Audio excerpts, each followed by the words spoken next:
दो ब्राह्मण थे। सुनो, किसी ने कहा पंडित जी आओ हमारे घर भोजन कर लो, हम आपका निमंत्रण कर रहे हैं, कल आप लोग भोजन करने आना। दो पंडित जी थे, दोनों खुश हो गए कि चलो यजमान जी ने भोजन के लिए बोला है कल। तो एक पंडित जी सोचे कि यजमान जी तो बहुत बड़े आदमी हैं, भोजन कराएंगे तो 11 रुपया तो देंगे ही देंगे, दक्षिणा में कितने देंगे? 11 तो मिलेंगे, पुरानी बात है। और दूसरे पंडित जी थे, बोले कि चलो कल हमारे पास खाने का जुगाड़ नहीं था, अच्छा है यजमान जी पेट भर भोजन कराएंगे। तो एक को उम्मीद क्या है कि कल इनके घर 11 मिलेंगे, और दूसरे को एक भी उम्मीद नहीं है, उन्हें तो बस ये है कि भाई अपना पेट भरेगा बस। अब दोनों चले, जरा ध्यान से सुनना, दोनों चले। यजमान जी ने दोनों ब्राह्मणों को बुलाया, पांव धोए और आसन पर बिठाया, महाराज प्रसाद पाओ। दोनों ब्राह्मण बढ़िया मालपुआ और सब नाना प्रकार के व्यंजन यजमान जी ने बनाए, खीर पूरी पकवान सब पंडित जी खूब खाए मस्त। अब भोजन करे तो यजमान जी ने 5.25 रुपए दक्षिणा दी। यजमान जी ने दक्षिणा कितनी दी? 5.25, 5 रुपया और चवन्नी 5.25। अब एक पंडित जी तो बहुत खुश हो गए, यार तो हम तो इतना सोचे भी नहीं थे कि 5 रुपए मिल जाएगा। जो बेचारे ये सोच के आए थे कि पेट भर मिलेगा, उन्हें तो 5 रुपए भी, वो बहुत खुश हुए, वाह अरे यजमान भला हो, 5 रुपए दे दिए। लेकिन जो 11 सोच के आए थे, हाँ वो परेशान है। बोलो हाँ, दोनों के साथ व्यवहार एक सा हुआ, पर उसी व्यवहार से एक सुखी है और एक, अब आप बताओ कि दुखी क्यों है? क्यों? क्योंकि उम्मीदें ज्यादा हैं और उसे कोई उम्मीद नहीं थी। तो वो 5 में भी आपको उम्मीदें ज्यादा होती हैं जगत से, बेटा से, बेटी से, सास से, ससुर से, पति से, पत्नी से, और वो उम्मीदों पे खरे उतरते नहीं, तो आपको लगता हमें दुख मिला। इसलिए उम्मीद मत करो, तो जितना मिल रहा है उतने में खुश रहा करो। ईश्वर ने जितना दिया है बहुत। हमें तो इतनी भी उम्मीद नहीं थी कि बिहारी जी वृंदावन ले आएंगे, लेकिन यहां लाके बसा लिया, इस बात से प्रसन्न हूं। तो हमें तो ईश्वर ने, हमने तो एक भी नहीं सोचा था बिहारी जी ने इतना दिया। हम तो ये भी नहीं सोचे थे कि हमें भगवान देखने को आंखें देंगे, लेकिन बड़ी कृपा की कि अंधा नहीं बनाया। तो हमारी तो उम्मीद ये भी नहीं थी कि हम देख पाएंगे। बोलो हाँ, हम जब पैदा हुए थे तो हमारी माता बताती हैं कि हम बहुत दुबले पतले थे, सबको ऐसा लगता था कि हम मर जाएंगे 1-2 महीने में। बताओ, ऐसा हमारी माँ कहा करती हैं कि तुम ऐसे थे कि सब लोग ऐसे कहते थे कि तो बच्चा देखो मर जाएगा, क्योंकि बड़ा दुबला पतला है। मतलब बहुत ज्यादा वजन नहीं था जब जन्म लिए थे, तो कमजोर थे, इतने से थे हम, मैया बताती थी। तो मतलब हम तो देखो जन्म लिए तभी मर जाने वाले थे, हम इतना जिएंगे ये भी उम्मीद नहीं थी। हमारी उम्मीद से ज्यादा आयु ईश्वर ने दे रखी है, इसलिए हम खुश हैं, क्योंकि हमें हर चीज उम्मीद से, और आप लोग दुखी हैं क्योंकि आपकी उम्मीदें ज्यादा हैं। इसलिए कहता हूं जितना आपको मिला है वो भी आपकी उम्मीद से कई गुना ज्यादा है। ये आप क्यों नहीं सोचते? क्यों ये बात सही है कि नहीं? आपकी उम्मीद से ज्यादा है कि नहीं? अच्छा देखो, ये कुत्ते का बच्चा यहां घूम रहा है, ये कुत्ता है, आप मनुष्य हैं, दोनों को ईश्वर ने बनाया है। बोलो हाँ, दोनों को किसने बनाया है? ये कुत्ते के पिल्ले को भी ईश्वर ने बनाया, आपको भी बनाया। ये कुत्ते के पिल्ले को ठंडी लगती है ना, तो कहां जाए, क्या कपड़ा पहने? आपको ठंडी लगती है तो देखो कपड़े लत्ते। तो आपको भी उम्मीद क्या थी? हम तो 84 लाख योनियों में भटक रहे थे, हमारी उम्मीद नहीं थी कि भगवान हमें 84 लाख योनियों से निकाल कर ये सुंदर सा जीवन प्रदान करेंगे। इस बात की प्रसन्नता होनी चाहिए और ईश्वर का धन्यवाद होना चाहिए। क्यों जी, बात सही है कि गलत है? शिकायत हो कि धन्यवाद हो? आप लोग परमात्मा ने जितना, अब देखो पंडित जी 11 की उम्मीद लेके गए, 5 मिले तो रो परेशान है, और वो 1वीं की उम्मीद लेकर नहीं गए, 5.25 मिले खुश है। इसलिए आपको जो परमात्मा दे रहे हैं उसमें आप प्रसन्न रहिए, उम्मीदें ना लगाइए कि हमें ये हमें। भगवान जितना भी देते हैं ठीक देते। संत क्या है? आप लोग गृहस्थ में रहकर भी यदि भगवान से जुड़े हैं और धर्म से चल रहे हैं तो आप गृहस्थ संत ही तो हैं।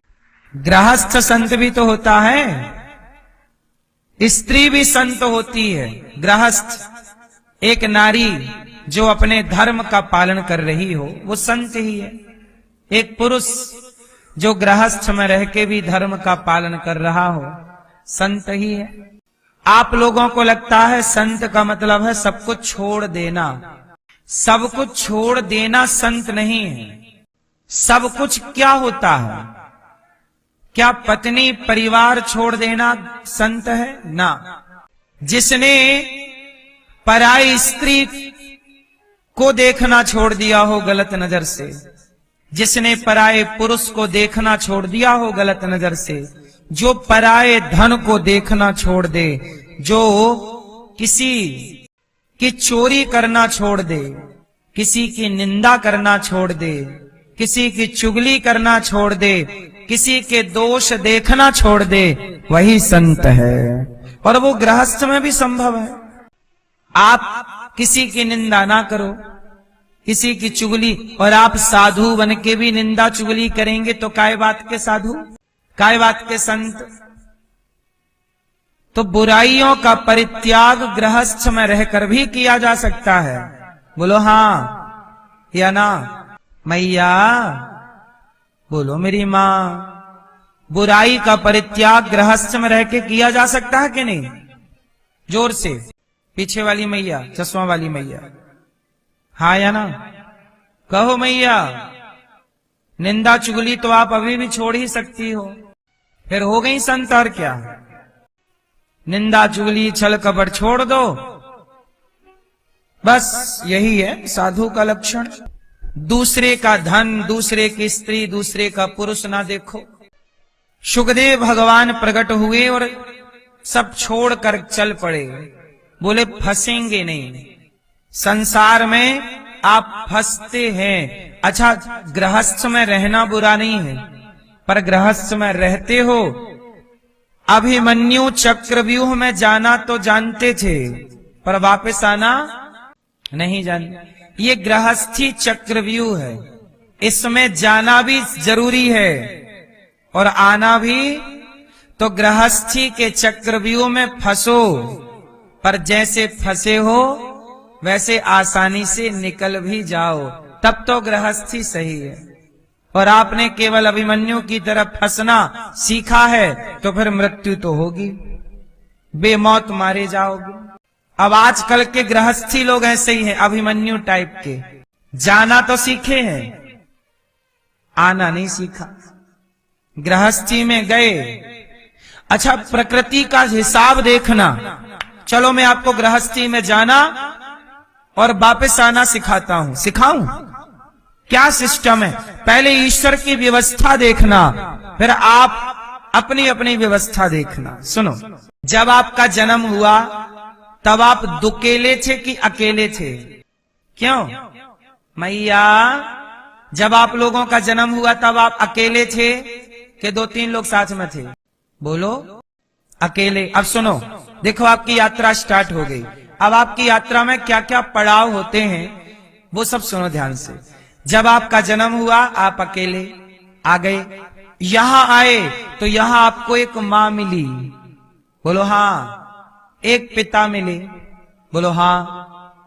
यहां आए, माता मिली, पिता मिले, भाई मिला और बहन मिली। फिर एक सुंदर सी पत्नी या पति, हम सफर, जीवन संगनी, जीवन साथी मिला। यही मिले क्या आप लाए थे अपनी पत्नी को? सब यही ना मिले। और सुनो, यही मिले जब आप पैदा हुए तो एक थे, बोलो हाँ। फिर आपकी माँ मिली तो 2 हो गए, पिता मिले 3 हो गए, पत्नी मिली 4 हो गए। लेकिन कुछ दिन बाद आपकी माँ चल बसी, फिर 3 रह गए। कुछ समय बाद पिता चल बसे, फिर आप 2 रह गए। फिर पति पत्नी से आपके 2 बच्चे हुए, मतलब आपसे एक बेटा एक बेटी या 2 बेटे। फिर आप हो गए 2 से 4, बोलो हाँ जोर से। 4 हुए, आपकी पत्नी, आप 2 और आपके बच्चे 2, 4। 2 बच्चे और होंगे तो 6 हो गए आप। फिर 4 हुए आप। फिर क्या हुआ?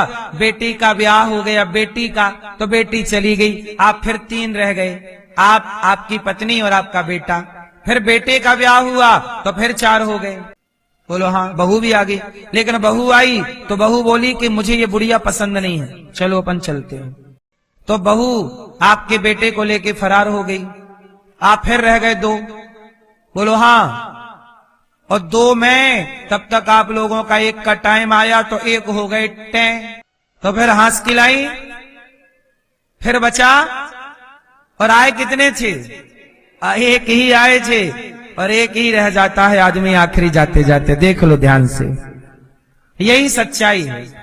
तो जैसे आप एक थे, जब आप एक थे तब कोई नहीं था, ऐसे आखिरी में जब एक बचे हो तो एक भगवान से संबंध जोड़ लो, आपका कल्याण हो जाएगा। यही निकलना है। गए हो, सारी जिम्मेदारी पूरी हो गई, अब एक परमात्मा, तुम भी एक, भगवान भी एक और एक हो जाओ 11, बोलो हाँ कि ना। तो आप भी भगवान से, अब आप क्या होता जब आप एक रह जाते हो बुढ़ापे में? तो स्त्री एक रह गई, पति चले गए, या पत्नी चली गई तो पति एक। जब आप एक रह जाते हो ना, तो आप अपने बेटा बेटी पोता पोती की तरफ देखते हो, कौन पानी देगा कौन नहीं देगा। रोते हो बेटा पानी नहीं देता। अब रोने की जरूरत इनके लिए नहीं है, अब भगवान के लिए रो, प्रभु कब दर्शन दोगे, बेटा पानी कब देगा ये नहीं, प्रभु दर्शन कब दोगे, प्रभु दर्शन कब दोगे, प्रभु कब कृपा करोगे। अब बेटों की तरफ क्यों देखते हो पलट के, अब भगवान की तरफ देखो। लेकिन आप अभिमन्यु की तरह गए थे, निकलना सीखा ही नहीं। और निकलना क्या है? मन भगवान में लग जाए तो निकल जाओगे। क्यों मैया? और आप लोग भी, मेरा बुढ़ापा आया, सब पति बती चले गए, मेरा पोता पोता पोता पोता पोता। मैयाएं तो पोते के पीछे पागल है, पोती पोता। इतनी माया, इतनी आसक्ति, आपकी यही आसक्ति आपका पतन कर देती है। इतना भी मोह अच्छा नहीं है। मेरी माँ आपके अपने आप को इतना प्यार नहीं करते, आप ही झूठा प्यार करती रहती हो। मेरा पोता, पोता तो आपको लात मारता है और तुम घुसी रहती हो, पोता पोता पोता। थोड़ा बड़ा होने दो पोते को, उसको भी प्यार व्यार होगा, शादी वादी करेगा, तुम्हें पानी देता है क्या? दे बेटा बोता पानी अच्छा है, लेकिन फिर भी किसी से लगाव ना रखिएगा। हम आपसे बहुत प्यार करें तो भी हमें क्या मिलना है? आप अपने बेटे से, पोता से बहुत प्यार करो, क्या मिलेगा? लेकिन मीराबाई ने भगवान से प्यार किया तो भगवान के प्रेम ने मीरा को जो दिया वो बेटा बेटी पोता पोती का प्यार ना दे पाता। आप ही निर्णय लो कि किससे प्यार करना सही है, किससे आपकी गति होनी है। इसलिए अपना कल्याण समझो ना। हित अनहित पशु पक्षी जाने, पशु पक्षी भी अपना भला बुरा समझता है, पर आप लोग अपना भला बुरा नहीं समझते। बेटा अच्छा हो आपका, भगवान करे पोता अच्छा हो, फिर भी अच्छा हो तो भी चित्त भगवान में ही लगाओ। भगवान को बंदी बनाने आज्ञा दे दी, जाओ इसे बंदी बना लो। कृष्ण को बंदी बनाने सैनिक बढ़े तो भगवान चतुर्भुज रूप में प्रकट हो गए। दुर्योधन तो मुझे समझा नहीं मैं कौन हूं। अब दुर्योधन हक्का बक्का रह गया, ये तो भगवान है। पर उसकी मति ऐसी मारी गई, वो जान गया कि ये भगवान है, फिर भी उसके अंदर से लोभ नहीं गया। बोला फिर भी मैं नहीं दूंगा, तुम भले भगवान हो। अब भगवान समझ गए कि अब तेरा सर्वनाश निश्चित है। दुर्योधन बोला, अच्छा भगवान एक काम करो कन्हैया, मेरी माँ गांधारी ने आपके लिए बढ़िया सवेरे से भोजन बना रही है, और बढ़िया उसने और जलेबियां बनाई अपने हाथों से ताजी ताजी, और रबड़ी भी बनाई, और बढ़िया समोसे बनाए, और रसगुल्ले बनाए, और गुलाब जामुन भी बनाई है माँ ने, 56 प्रकार का बनाया है। और पराठे हैं 4 प्रकार के, 6 प्रकार की दालें हैं, और 10 प्रकार की साग बनाई है माँ ने। हाँ चलो, सब सोने की कटोरियों में भर रखा। अच्छा ठीक। भगवान बोले, दुर्योधन मुझे 56 भोग खिलाने की क्या जरूरत थी? तुम तो मुझे बासी रोटी खिला देते तो मैं खा लेता, पर तब खाता जब तुम्हारे हृदय में मेरे प्रति श्रद्धा होती, तब मेरे प्रति कोई प्रेम होता तब। पर दुर्योधन बताओ, क्या तुम मेरे प्रति कोई श्रद्धा रखते हो? मैंने तुम्हें यह बता दिया कि मैं भगवान हूं, फिर भी तुम्हारे भीतर मेरे प्रति कोई श्रद्धा का भाव नहीं जागा। लोगों को तो कथा सुन के भगवान में श्रद्धा जाग जाती है, और यो दुर्योधन ऐसा था कि भगवान को देखकर भी भगवान के प्रति श्रद्धा ना जागी। ये किस मिट्टी का बना था? भगवान बोले, जिसके हृदय में श्रद्धा नहीं है, जिसके हृदय में मेरे प्रति कोई प्रेम नहीं है, ऐसों के हाथ का भोजन मैं कभी नहीं ग्रहण करता। मैं तेरे घर भोजन नहीं करूंगा, तेरे भोजन में प्रेम नहीं है, तेरे में प्रेम नहीं है, इसलिए मैं तेरे घर का अन्न क्या जल भी ग्रहण नहीं करूंगा। मैं तो विदुरानी के घर जाऊंगा, विदुर जी के घर। अरे दुर्योधन हंसा, वहां तुम्हें बैठने को जगह नहीं मिलेगी, उनके पास एक दरी नहीं है, चटाई नहीं है, जमीन पर बैठोगे, हमारे यहाँ सोने की सिंहासन है। भगवान बोले, पगले सोने की सिंहासन की भूख तुझे है, मैं तो अपने भक्तों के सामने हार जाता हूँ। मेरा भक्त जहां बिठाता है मैं वहीं बैठ जाता हूँ, वहां भक्त पराधीना, मैं तो भक्तों का गुलाम हूं। जैसे माँ अपने बच्चे की सेवा करती है, जैसे माँ अपने बच्चे का मल और मूत्र साफ करती है बड़ी श्रद्धा से, उसी प्रकार भगवान अपने भक्त की सेवा करते हैं। भक्त के दोष मलमूत्र की तरह है, भगवान हमारे दोषों को नहीं देखते, भगवान तो भक्त का एक गुण देख लेते हैं, न जाने कौन से गुण पर दया निधि रीझ जाते हैं। भगवान हमारा दोष नहीं देखते। और मैं आपको बता दूं, हे कन्हैया, मैंने बहुत सारे पाप किए हैं, और एक पाप को मैंने 1000 बार किया। मैं कोई कम पापी नहीं हूं, फिर भी आपकी शरण में हूं। इस विश्वास से शरण में आया हूं कि तुम दयालु हो, और तुम हम जैसे पतितों को भी कभी ना कभी पावन जरूर करोगे, हम दीनों पर तुम जरूर कभी ना कभी दया करोगे। इस भाव से आपके दर पे पड़े हैं। बस विदुरानी और विदुर इंतजार कर रहे हैं, और भगवान चल रहे हैं विदुर की ओर। विदुरानी को खबर लगी कि कृष्ण आ रहे हैं, सूचना मिल गई। अच्छा, विदुर जी बोले, अब कन्फर्म में आ रहे हैं, अब मैं बाजार जाता हूं और उनके लिए थोड़ा सा मेवा मिष्ठान। तो पड़ोसी से किसी से भाई विदुर जी ने कुछ पैसे उधार ले लिए और कहा कि भगवान आ रहे हैं, थोड़ा बादाम काजू तो हो। तो पैसे लेकर बाजार से बादाम काजू रबड़ी रसगुल्ले और नमकीन और केला सेब अनार बढ़िया लेने गए। और विदुर जी और विदुरानी ने जल्दी से कुटिया को गाय के गोबर से लीपा, आंगन को गाय के गोबर से लीपा, और बस पलकें बिछाए खड़ी है कि मेरे श्याम सुंदर आएंगे, मेरे कन्हैया आएंगे।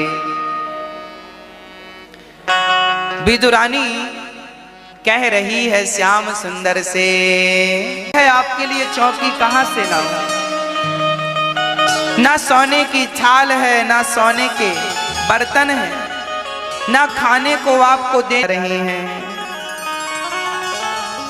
भगवान धन्य है उस प्रेम में ऐसे डूब गए भगवान कि विदुरानी छिलका खिलाती है, फल फेंकती है, तो भगवान छिलकों को खाते जा रहे हैं। एक बार ये नहीं कहा कि ये छिलके हैं, एक बार ये नहीं सोचा कि ये छिलके हैं। अरे मेरा भक्त जो खिलाएगा, भगवान 56 भोग का भूखा नहीं है मेरी माँ, भगवान तो प्रेम का भूखा है। प्रेम से तुम बासी रोटी खवाओगी नमक के साथ, वो नमक के साथ बासी रोटी खाएगा।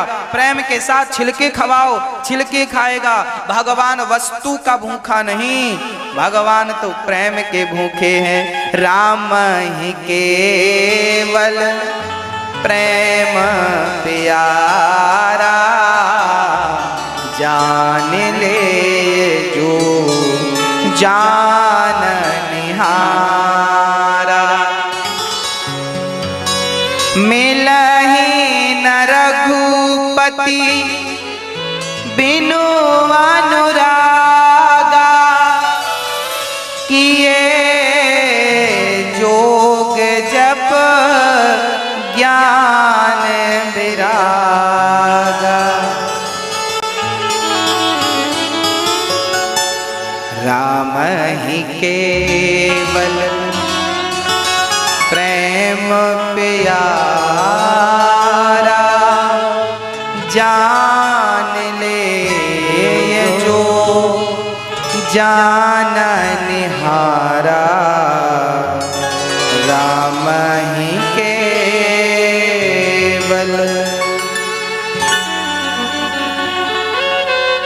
है ना, केवल राम प्रेम को पसंद करते, केवल प्रेम। विदुरानी के छिलके खा रहे थे, तब तक विदुर जी आ गए और विदुर जी ने देखा राम राम ये छिलके खा रहे हैं, फलों का ढेर लगा, छिलकों का पता। विदुरानी भाव में डूबी है और दोनों, ये उन्हें देख रहे हैं, वो इन्हें देख रहे हैं। विदुरानी की आंखों में आंसू हैं श्याम सुंदर को देखकर, तो श्याम सुंदर की आंखों में आंसू हैं विदुरानी के प्रेम को देखकर। दोनों रो रहे हैं और छिलके खाते जा रहे हैं। और विदुर जी ने हिलाया विदुरानी को, ये छिलके खिला दिया तुमने? ओ राम राम राम, हे प्रभु क्षमा करो। तुरंत थाली निकाली, विदुर जी ने मेवा मिष्ठान सजाए, तुलसी पत्ता डाला, प्रभु खाओ। भगवान विदुर जी के यहाँ काजू बादाम और मेवा मिष्ठान खाते हुए बोले, विदुर जी जो स्वाद मुझे इन छिलकों में मिला है वो स्वाद आपके मेवा मिष्ठान में नहीं। क्यों? क्योंकि भाव का भूखा हूं मैं, भाव ही एक सार है। भाव से भजले मुझे तो भाव से बेड़ा पार है। भगवान वस्तु को ग्रहण नहीं करते मेरी माँ। आज भगवान विदुर और विदुरानी को दर्शन देकर हृदय से लगाकर वहां से अंतर्धान हुए हैं, गए। एक सज्जन हमसे बोले, महाराज जी भगवान यदि खाते तो हम रोटियां रखते हैं, कम क्यों नहीं होती? 4 रोटी रखी हैं तो 2 हो जाएं, 2 भगवान 4 की 4 मिल जाती हैं, वापस खाते नहीं है लगता है भगवान। हमने कहा बेटा ये गुलाब है, इसका हमने वजन किया तो निकला 10 ग्राम। फिर हमने इसकी खुशबू ली और खुशबू लेके फिर वजन किया तो क्या इसका वजन कम होगा? बोलो, 10 ग्राम ही रहेगा। तो 10 ग्राम वजन पहले था, 10 ग्राम बाद में निकला, तो क्या हमने खुशबू नहीं ली? खुशबू ले ली, खुशबू ले ली, फिर भी वजन कम नहीं हुआ। हमने कहा जैसे गुलाब की खुशबू लेकर उसे फिर से तौलने से उसका वजन कम नहीं होता।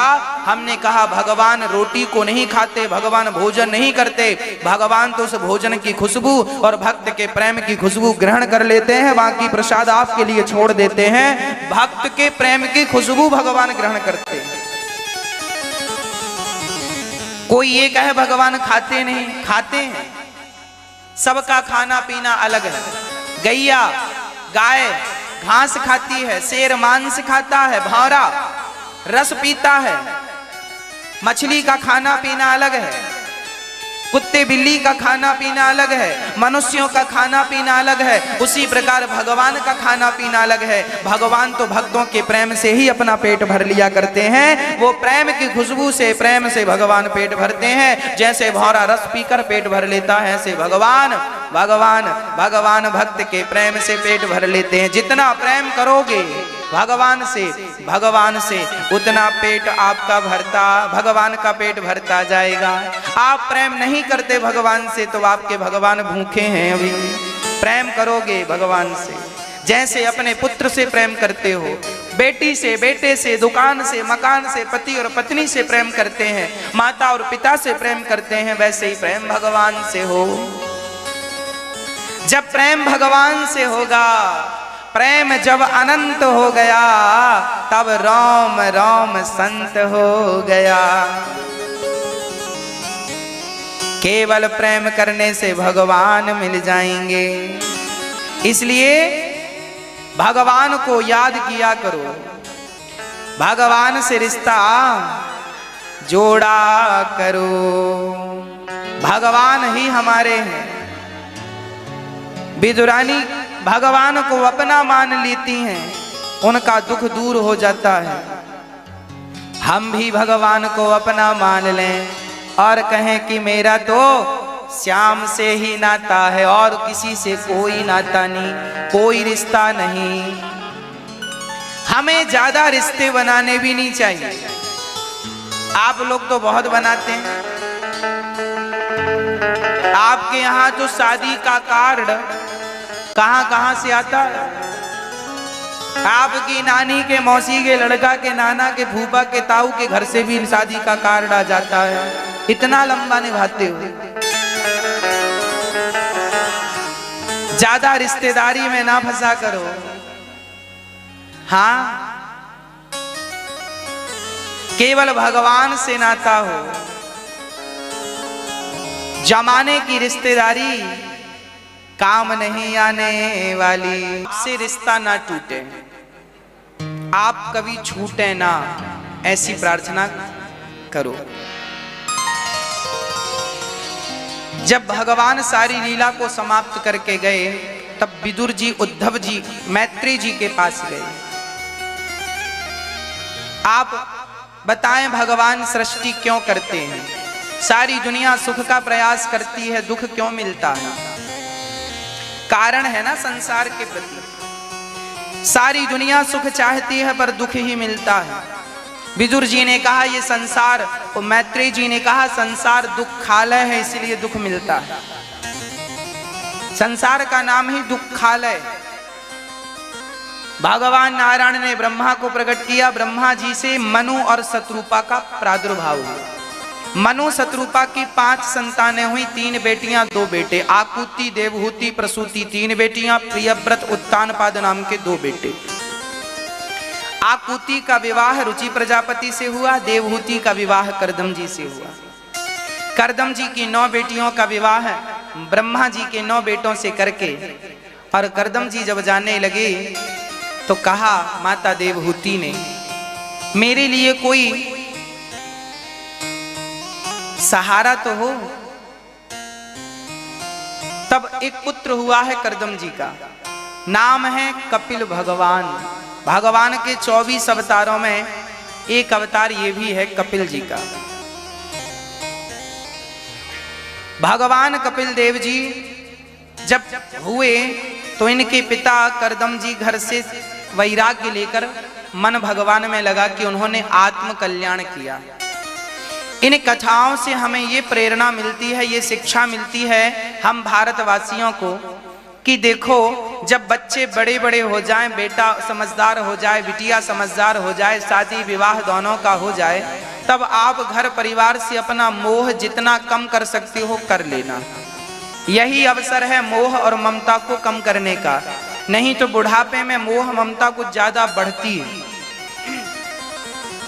मैया जी, गृहस्थाश्रम कितने वर्षों के लिए भगवान ने दिया है? बोलो मेरी माँ। मैया जी, ओ मेरी माँ, बोलो कितने वर्षों के लिए गृहस्थाश्रम है?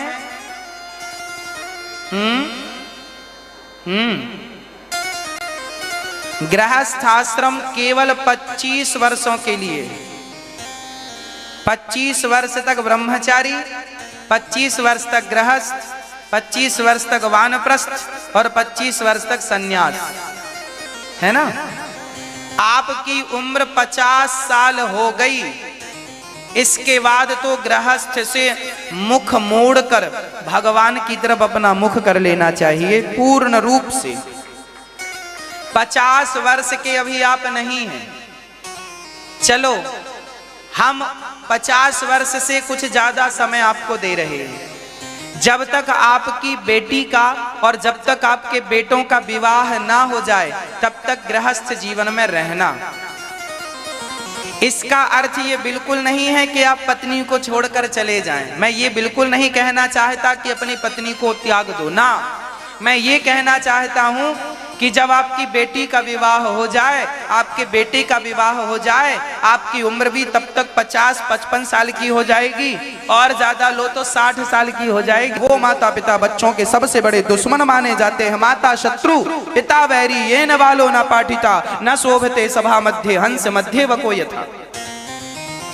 दुश्मन हो तुमने बच्चों को संस्कार नहीं दिए, बस पैसा दिया है। बेटा पैसा ले लो, पैसा ज्यादा पैसा दोगे कल को बेटा तुम्हारे गाल पे थप्पड़ मारेगा। इसलिए बच्चों को समय रहते ज्ञान दे दो, उन्हें जरा डांटा करो, जरूरत पड़े तो बच्चों को मारा करो। जो माँ बाप बच्चों को डांटते नहीं है, मारते नहीं है, गलती करने पर भी हंसकर टाल देते हैं, वही बच्चे चल के तुम्हारी छाती पे आग लगाते हैं, वही तुम्हारी छाती पे नाचते हैं। एक मैया मेरे से बोली, महाराज जी मैंने अपने बेटे को, छोटा था बोला मोबाइल दिलाओ तो मैंने मोबाइल दिला दिया, बड़ा हुआ बोला बड़ा मोबाइल दिलाओ, मैंने मोबाइल दे दिया, बोला हमें 4 चक्के की गाड़ी चाहिए तो मैंने इनसे बोला, अपने पति से बोला, पापा ने मना किया इसके, ना ऐसे गाड़ी की क्या जरूरत है।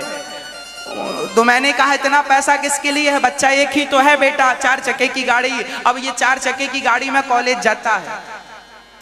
एक दिन मेरे बेटे से मैंने कहा, बेटा ये दिन भर तू मोबाइल क्यों चलाता रहता। मैंने मोबाइल छीन लिया। माँ ने सत्य घटना बताया मेरे से। माँ ने कहा मैंने बेटे से मोबाइल छीन लिया तो उस बेटे ने मेरे गाल में एक थप्पड़ मारा जोर से। क्यों मारा? क्योंकि तुम उसकी सारी इच्छाएं पूरी करती गई। ज्यादा लाड़, ज्यादा प्यार तुम्हारे बच्चों को बिगाड़ देगा, याद रखना। जरूरत से ज्यादा लाड़ प्यार भी ना हो। पाला एक पंचवर्षाणी, 5 वर्ष तक बच्चे से लाड़ करो, प्यार करो। बच्चा तुम्हारा 10 साल का हो गया है, जरा आंख दिखाओ उसे, डांटो, गलती कर रहा है, कैसे उठना है, कैसे बैठना है, कहां हंसना है, कहां नहीं हंसना, ये संस्कार कौन देगा? पड़ोसी। कहीं भी हंसने लगते हैं, कहीं भी खड़े हो जाते हैं। कहां खड़े होना है, कैसे प्रणाम करना है माता पिता को, बड़ों को कौन सिखाएगा? तुम माँ हो, तुम बाप हो, तुम नहीं सिखाओगे, पड़ोसी सिखाएगा। पैदा करने से संतान केवल माँ बाप नहीं होते। पैदा तो सुअर भी करते हैं बच्चे, पैदा तो बंदर भी हो, बंदरिया भी करती है बच्चे, पर वो अपने बच्चों को संस्कार नहीं दे सकते। तुम इंसान हो, दे सकते हो, और फिर भी ना दिए तो तुम भी बंदर और बंदरिया हो जो कि ऐसे बच्चों को जन्म दिए हो। लायक नहीं है बच्चे, तो ऐसे बच्चों का समाज क्या करेगी? बताओ हमें, तुम्हारे बच्चों ने समाज को क्या दिया? बताओ हमें, तुम्हारे बच्चों ने देश को क्या दिया? और बताओ हमें, तुम्हारे बच्चों ने तुम्हें क्या दिया? आजकल के बच्चे केवल अपना पेट भरते हैं, शादी करके भाग जाते हैं, मम्मी भूखी मरती रहती है, पूछते नहीं है कि माँ तुम जिंदा हो कि मर गए हो। शादी होती है, पत्नी को पाते हैं, भाग जाते हैं, टेलीफोन लगाकर नहीं पूछते माँ तुम जिंदा हो के मर गई हो, हाल चाल नहीं। जो बच्चे नहीं करते मैं उनकी बात कर रहा हूं। जो करते हैं सेवा, माँ बाप का सम्मान करते हैं, उनकी चरणों की धूल तो मैं मस्तक पे रखता हूं। मेरी माँ, पैसे के लिए ना भागो मेरे भाई, संसार में पैसा नहीं है।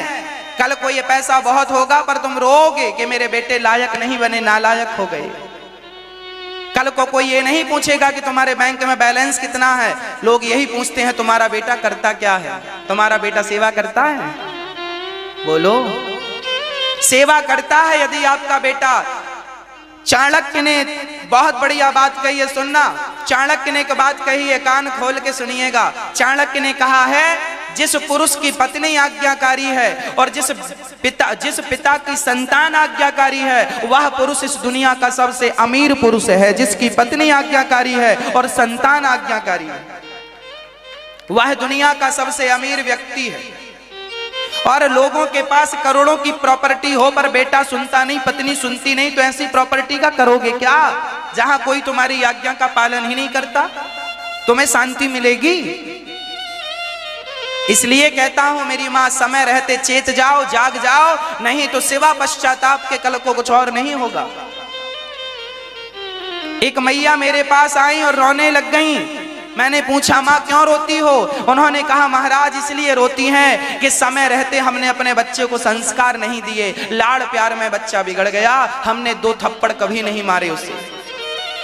हम ये नहीं कहते कि तुम अपने बच्चों को थप्पड़ मारो, हम ये नहीं कहते कि तुम अपने बच्चों को फिजूल में डांटते रहो, पर जहां जरूरत है वहां तो डांटो, जहां जरूरत थप्पड़ की है वहां तो मारो। वहां भी नहीं मारोगे तो कल को वो आपको मारेंगे।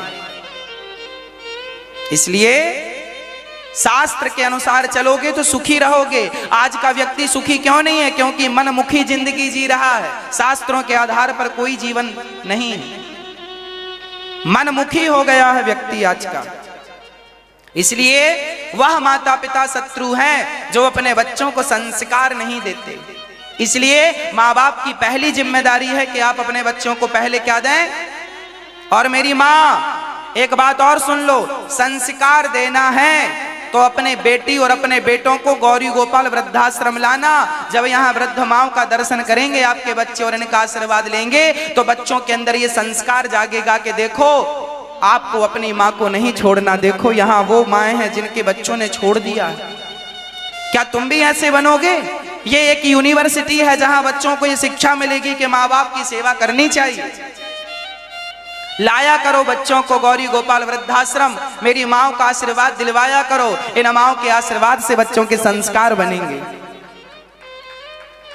लाया करो समय निकाल कर। आप अपने बच्चों को घुमाने के लिए कुल्लू मनाली ले जाते हैं और बादियां, इसमें क्या होगा? क्या कुल्लू मनाली से संस्कार मिलेंगे? अपने बच्चों को वादियां दिखाओगे तो संस्कार मिलेंगे। अरे बच्चों को गौरी गोपाल वृद्धाश्रम लाओ, वृद्ध माओं का दर्शन कराओ, इनकी मां की पीड़ा को समझाओ। इन बच्चों को क्या गुजरती है उस मां की जब बच्चा घर से निकालता है, उस दर्द का अनुभव कराओ इन बच्चों को, तब वो फीलिंग आएगी कि प्रेम क्या होता है, सेवा क्या होती है, संस्कार क्या होता है। आपके बच्चे 200-200 रुपए की शराब पी जाते हैं, 1000-1000 की शराब पी जाते हैं, और तो और आजकल के खिलौने 1000-1000 रुपए के आते हैं। कभी अपने बच्चों को फुटपाथ पे ले जाया करो, उन्हें गरीब बच्चों से मिलाया करो। तुम्हारे बच्चे 50-50 रुपए की टॉफियां खाते हैं, जरा उन गरीब बच्चों से मिलाया करो अपने बच्चों को जिनके पास 50 पैसे की टॉफी खाने का भी पैसा नहीं है। 50 पैसे वाली टॉफी भी नहीं खाते वो बच्चे फुटपाथ पे जो रहते हैं, उनके पास नहीं है 50 पैसे वाली टॉफी भी। तुम्हारे बच्चे 50 रुपए की टॉफी खाते हैं तो फेंक देते हैं आधी खा करके, स्वाद नहीं आता। वो वाली चाहिए 100 रुपए वाली, और 500 वाली टॉफी चाहिए। अरे भाई, इन्हें पैसों की कद्र बचपन से बताओ। बचपन से तुमने यदि इन्हें पैसों की कद्र नहीं समझाई तो कल को ये बिगड़ जाएंगे। फिर मत रोना, जिम्मेदार आप हो। महाभारत में एक कथा मिलती है, अर्जुन ने एक सपना देखा। सपना क्या था? बोले एक गाय बछड़े को जन्म दी और गाय ने बछड़े को चाटना शुरू किया। इतना चाटा कि उसका पूरा शरीर बछड़े का लहू से भीग गया, रक्त रंजित हो गया, रक्त गिरने लगा। बछड़ा चिल्ला रहा, फिर भी गाय चाटती जा रही है, चाटती। अर्जुन की आंख खुली, दौड़े दौड़े भगवान के पास गए। प्रभु प्रभु, ये मैंने सपना देखा है, इसका तात्पर्य क्या है? तब भगवान कृष्ण ने मुस्कुराते हुए कहा, अर्जुन ये आने वाले कलयुग में रोजमर्रा की घटनाएं हैं। प्रभु क्या घटना है? मैं कुछ समझा नहीं। तब भगवान कृष्ण कहते हैं जैसे गाय ने अपने बछड़े को इतना चाटा कि उसके शरीर से रक्त गिरने लगा, उसी प्रकार कलयुग में माँ बाप अपने बच्चों से इतना प्यार करेंगे कि बच्चों का प्यार, माँ बाप का प्यार बच्चों के प्रति वही प्यार बच्चों को बर्बाद कर देगा। इतना लाड, इतना प्यार करेंगे कि वो प्यार बच्चों की जिंदगी तबाह कर देगा। एक बूढ़ी माँ है, उस माँ की बेटी का बेटा, एक मैया, मैं सत्य घटना बोल रहा हूं, एक माँ थी, अभी पिछले साल उनकी मृत्यु हुई। एक माँ थी, उसकी बेटी का बेटा जो था, नाती, बेटी के बेटे को नाती बोलते हैं, नाती को इस माँ ने बड़ा, बेटी का बेटा बड़ा प्यारा होता है, और संयोग से बेटी अपनी माँ के पास ज्यादा रहती थी, ज्यादा क्या यहीं रहती थी।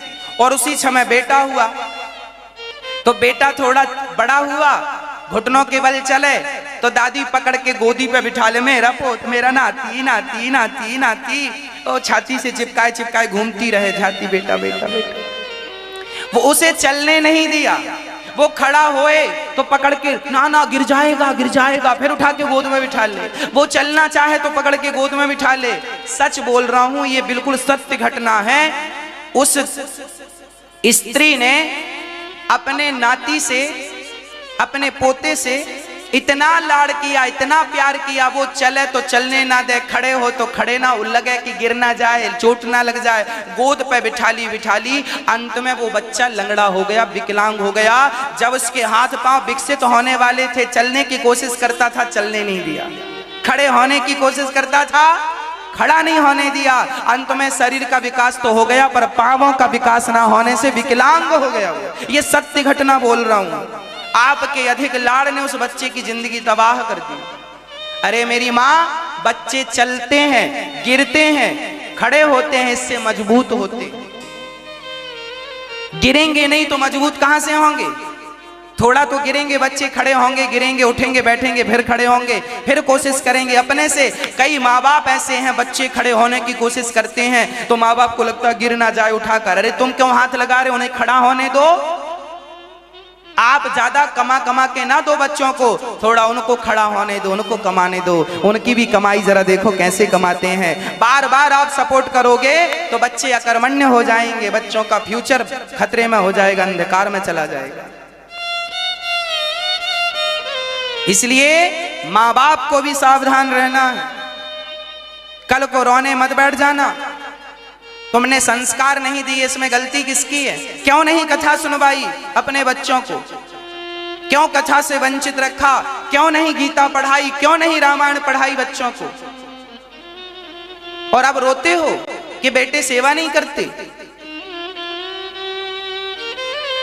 ये रोना मिट जाएगा यदि आप अभी से जाग गए तो।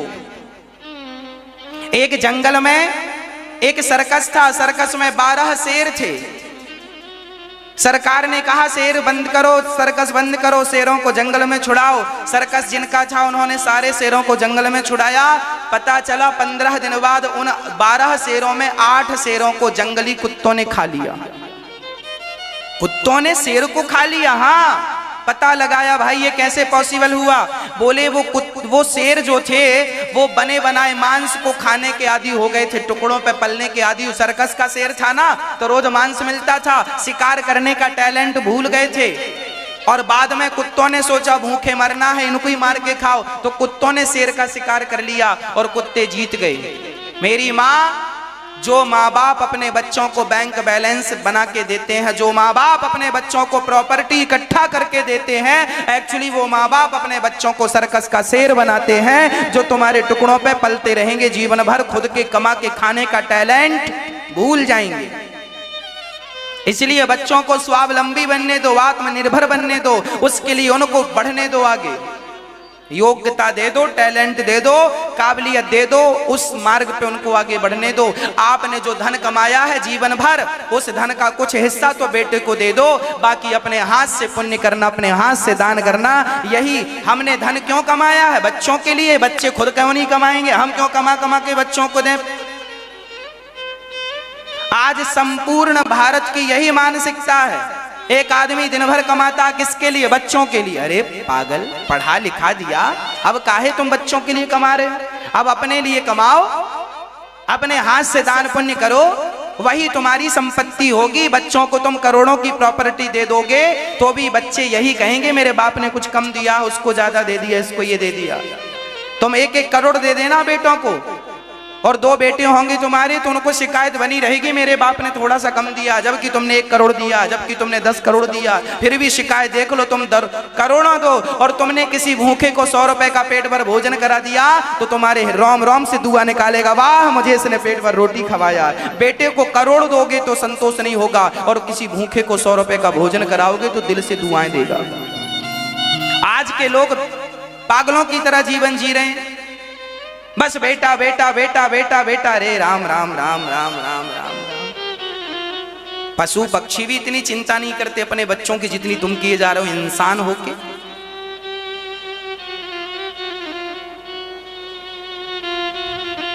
बच्चों को अपाहिज ना बनाना, ज्यादा लाड़ प्यार, ज्यादा प्रॉपर्टी, ज्यादा पैसा अपाहिज कर देगा। उत्तमम स्वाजितम वित्तम मध्यमम पितुरर्जितम अधमम भ्रातृ वित्तम चा स्त्री वित्तम अधमाधमम। खुद का कमाया हुआ धन उत्तम होता है, कान खोलकर सुनना, खुद का कमाया हुआ धन बोलो उत्तम होता है। पिता का धन मध्यम होता है, 2 नंबर का। पिता की प्रॉपर्टी मध्यम श्रेणी में आती है, खुद की कमाई उत्तम, पिता की मध्यम, भाई की अधम। भाई की प्रॉपर्टी, तुम भाई के टुकड़ों पे पल रहे हो तो अधम हो। अरे अपनी मेहनत करके क्यों नहीं खा रहे हो? भूखे सो जाना अच्छा है, पर किसी के टुकड़ों पे पलना अच्छा नहीं है। स्वावलंबी बनो, अपने पांव पे खड़े हो, अपने आप को स्ट्रांग करो, मजबूत करो। क्यों किसी के टुकड़ों पे पल रहे हो?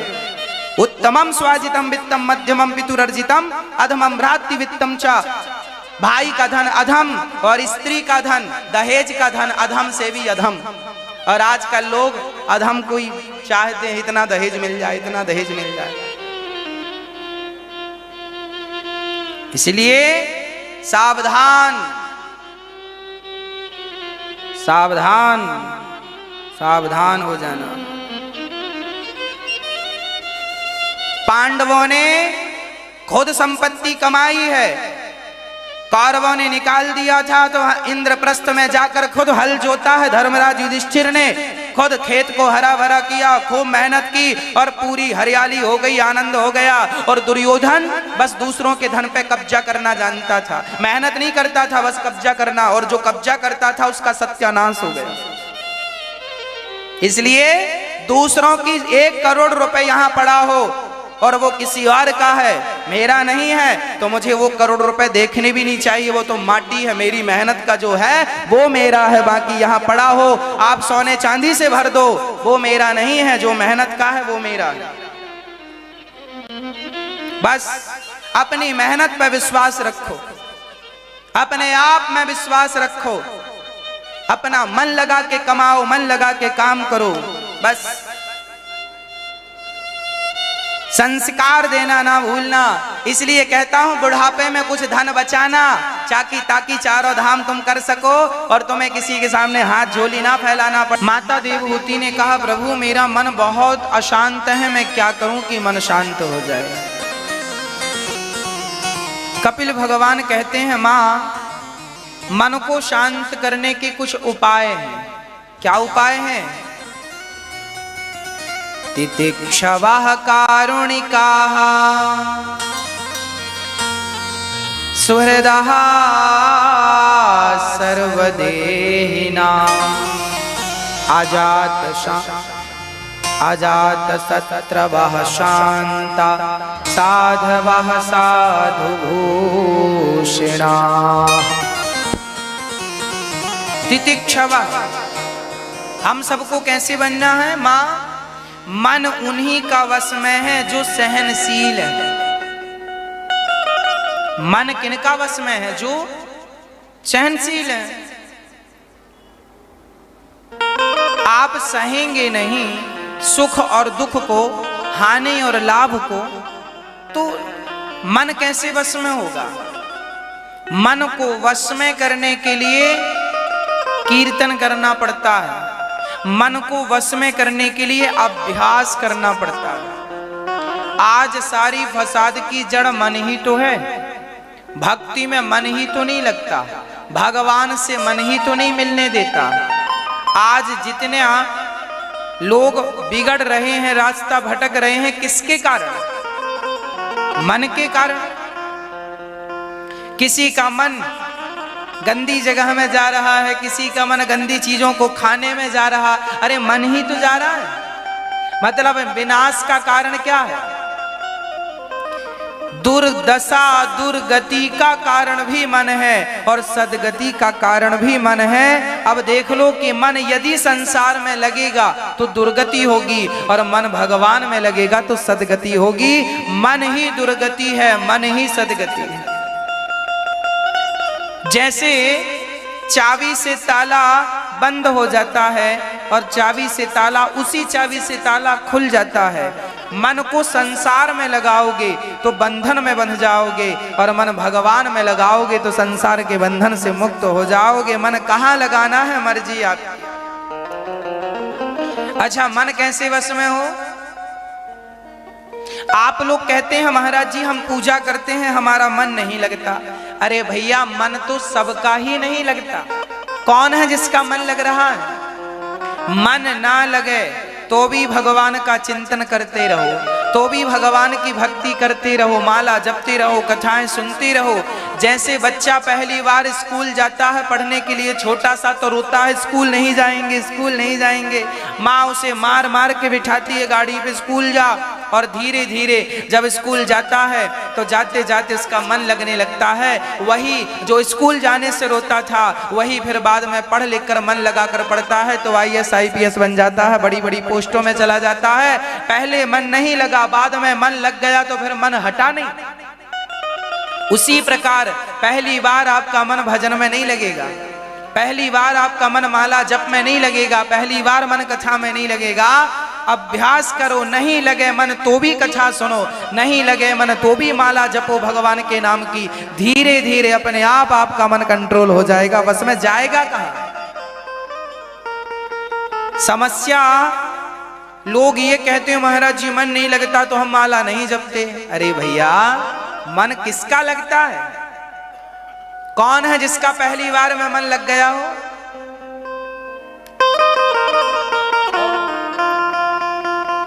कौन है जिसका मन पहली बार में लगा हो? मन लगेगा नहीं, लगाना पड़ेगा।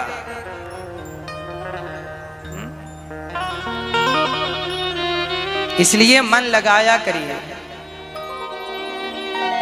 आज के बाद ये प्रश्न खड़ा ना हो कि महाराज जी मन नहीं लगता। नहीं लग रहा है, मन भटक रहा, भटकने दो। आप बोलो राम राम राम राम राम राम। मन भटू जहां मन करे जा। बस मन का शरीर के साथ सपोर्ट ना करो। अच्छा, रास्ते में 500 रुपए पड़े हैं, आपने देखा, मन कहता है उठा लो। मन कह तो सकता है उठा लो, पर मन उठा नहीं सकता। हाँ या ना?